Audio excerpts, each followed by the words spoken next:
Whisky Club, and I'm down at Logan today at Monkey Tree Brewery. I'm here with Dino the boss and the 2IC Megan. And why am I at a brewery today? Well, because today I'm introducing the world's first ocean-aged matched Boilermaker from our mates at IronHouse. So I figured I'd get some beer experts on board to complement my serious lack of knowledge about all things beer and talk about this magnificent red ale that we have got matched with this beautiful single malt whiskey from IronHouse. So you may remember last year we actually ran an ocean-aged single malt whiskey from IronHouse called the Maverick, and we actually ran two. We ran one that was musket aged, which came in a 700ml bottle, which was exclusive to the Single Malt Whiskey Club. We also ran a 500ml bottle of the port aged Maverick. Right? So this year we've changed it up a bit with IronHouse. We've done two port casks. This year we've strapped them to the outside of the wheelhouse rather than down in the hole. So they were strapped to the port side of the wheelhouse, two of them, hence port side. They were both port casks as well, hence the double on top there for the name port side. But what is a ocean-aged match Boilermaker, you may ask? Once we'd taken this out of the casks it was in, one of those casks we then filled up with another of IronHouse's products, their Red Ale Red Ale. So we've made the world's first ocean-aged matched Boilermaker. So this was finished in the cask that this came out of for 6 weeks after it came out of the cask. So I'm going to talk a bit about the whiskey now, and then I'm going to let these guys waffle on about the beer or the ale that we're trying. So guys, please have a taste. I've just described how it's happened. This has actually been through, while they're having a taste of it, I'll let you know, this has been through 2,500 nautical miles of ocean travel around Tassie. It's been through 6 metre seas, force 9 gales, barometric pressure from 910 to 1,040 hectopascals, which is a massive range. So the essence of what I'm trying to get at is this has been smashed around and abused thoroughly, or as we like to say, hyper-aged on the sea, a hyper-aged maritime whiskey. Now, for me, on the nose of this whiskey, I don't know what you're getting, but on the nose, I get a real lot of biscuit spices first up, and then they get sort of taken over by the fruit. But you get what I'm saying with that? Almost a toffee, like a biscuit toffee sort of. Yep. Spicy as well. I'm getting that spicy finish. Yeah. Okay. So on the palate, you'll get those peppery notes. Yeah. Which is very indicative of a port cask or a sherry, fortified wine cask. But that pepper is extinguished straight away for me by a massive wave of real sort of fruity, those typical port or sherry cask fruit sort of num-nums that are in there. There's also the ocean aging influence to me is pretty unmistakable, and it sort of manifests itself in a real sort of saltine cracker with peanut butter sort of taste in the palate there that I get. So, and that's the action of that sort of salt air and salt water smashing on those casks for 12 months. It's quite amazing. Yeah. On the finish, I get sort of some jammy notes and a big swirl of all the above. More of those ginger nut bickies, more sort of saltiness and peanut butter, that real nutty sort of flavours. For me, it's a massively complex whiskey. It's got lots of layers. It's a really good one for sitting around discussing what you're tasting, because it's just got so many complex sort of flavour notes in it.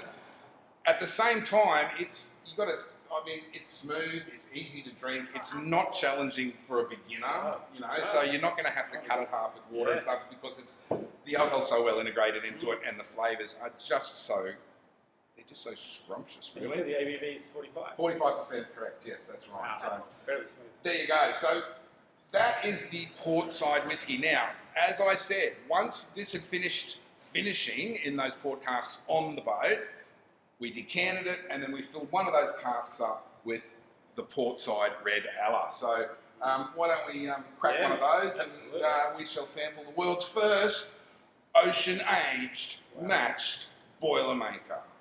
That's incredible. Red Ale. I never thought I'd ever see the day. There you go.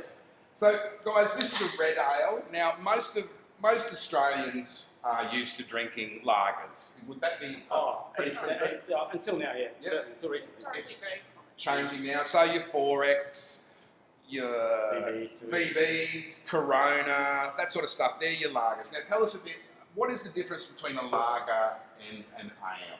Well, I'd say most people, if you ask them, they'd tell you probably the taste is what defines them, but in actual fact, it's the type of yeast used.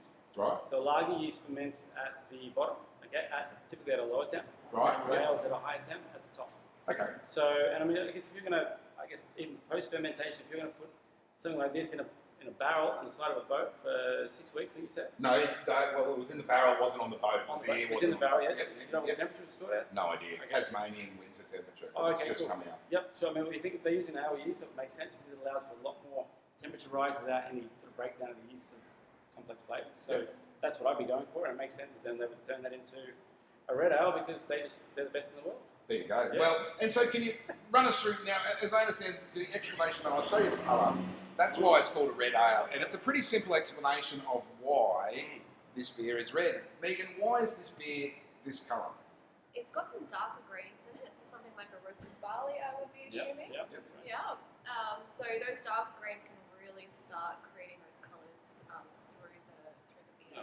Yep, And it's sort of like more flavour. There you go. You can sort of think about it like a toast. Once you start burning the toast a little bit more, you start getting more colour. Yeah, and more flavour. Yeah, absolutely. Yes, exactly the same concept. Yeah, it's grainy roasting. So. And so, as an illustration, with your ales, they range from your IPAs, which are very light, almost clear in colour.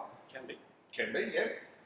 All the way through to your stout. So your IPA, you're obviously, dark, very, very dark beers. Yeah, I think XBA, extra pale ale, so similar sort of idea, but you've got extra pale, so less roasting on the grain, more lager-like sort of grain used, but it's a pale ale, so you're going to use more of those typically pale ale hops, like, for example, in Australia, Galaxy is probably one of our best exporters.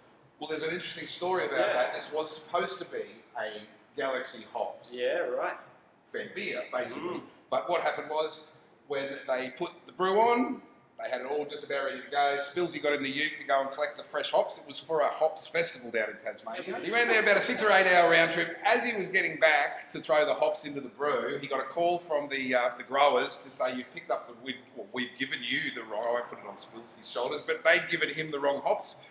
He was supposed to pick up Galaxy, which, as you just said, is more of an ale type hop. Oh, definitely. Yeah. So, but what they'd given him was red ale hops.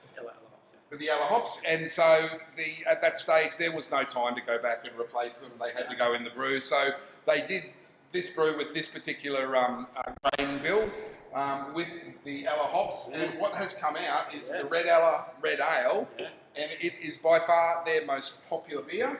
This is a special brewing of it for us. Just they've slightly kicked the ABV up from 5 to 5.2% and put it in a much nicer looking can for us with our logo on it. So there it is. Cheers, guys. Fantastic. Yeah. Cheers. So give us a bit of feedback. What do you think of the beer, and what's your breakdown? Excellent. It's incredibly smooth finish. The yellow hops have quite a bit of bitterness to them, but they don't linger too long.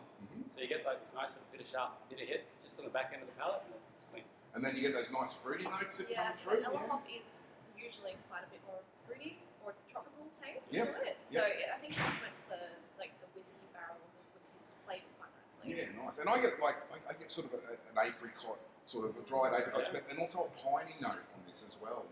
That's interesting. I mean, you were telling me before that's probably the hops. That's Galaxy, yeah. So Galaxy also often known for pine grapefruit, and this is certainly more of a pine citrus. I think I get from Ella as opposed to Galaxy. There you go. But obviously, sharing half the genetics, it makes sense they would be similar. Very smooth, very creamy. So. Excellent. So, and what a way. Excellent. And great head retention too. Oh. Excellent. Yeah. Healthy amount of gluten. Healthy amount of gluten, does that mean? It's not gluten free, that's for sure. There you go. Well, note that for the people who need to note that it's not gluten free, but it is certainly full of taste, full of creaminess, excellent. Full of fruitiness and hoppiness, and it just well goes. Done, IronHouse. Very well done. Yeah, great stuff. I think he's going to be in touch with you to talk about your yeast. Yeah, right? Guys, Spilsy, Briggsy, awesome effort, guys. Thanks again for the collab. We love it.